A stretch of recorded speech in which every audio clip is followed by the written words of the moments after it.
Hello friends, তো তোমাদের সঙ্গে চলে আসলাম আরেকটি ভিডিও শেয়ার করতে। এটা ছিল আমার মাসির বাড়ি থেকে ছেলের বাড়িতে আশীর্বাদ করতে যাওয়ার ভিডিও। তো এখানে ভাই আশীর্বাদ করে নিচ্ছিল বোনের বরকে। আর এখন কিন্তু আমরা যাব কন্যাযাত্রী, তার জন্য খুব তোড়জোড় চলছে। এদিকে তো ভাই বসে গেছে তত্ত্ব সাজাতে ওর বন্ধুদেরকে নিয়ে, আর ওই জন্য আমরা সাজাতে আসিনি। তো এদিকে আমরা কিন্তু বসে গেছি মেকআপ করতে, কারণ আজকে আমরা বাড়িতেই সাজবো, পার্লারে যাব না। বিয়ের দিন পার্লারে সাজতে গেছিলাম, আমাদের আসতে অনেক রাত হয়ে গেছিলো, ততক্ষণে এসে দেখি বর চলে আসছে। তার জন্য বাড়িতে এসে আমরা প্রচুর বকা খেয়েছিলাম।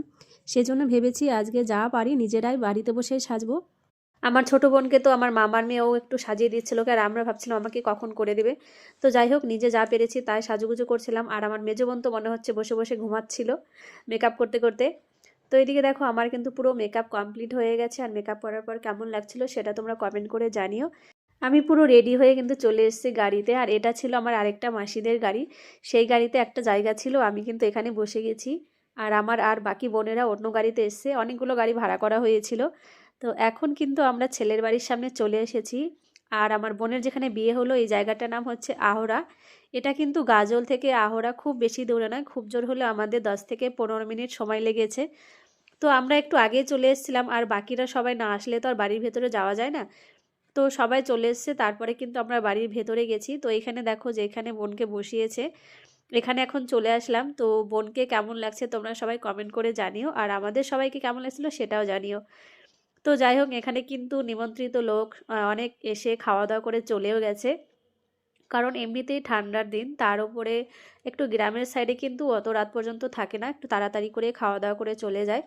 সেই জন্য কিন্তু একটু ভিড় কম আছে, দেখতে পাচ্ছ। আমরা কিন্তু কন্যাযাত্রীর লোকজনই বেশি আছি।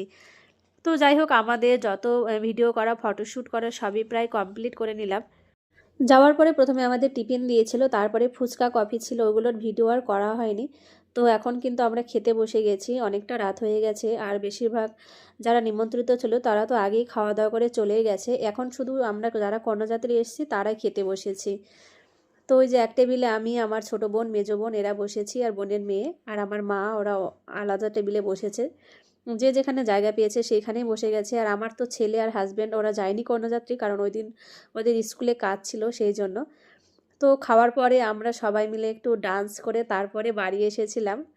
তো তোমাদের ভিডিওটা কেমন লাগলো তোমরা অবশ্যই কমেন্ট করে জানিও। তো যাই হোক, তোমরা এখন একটু ডান্সের ভিডিওটা দেখো।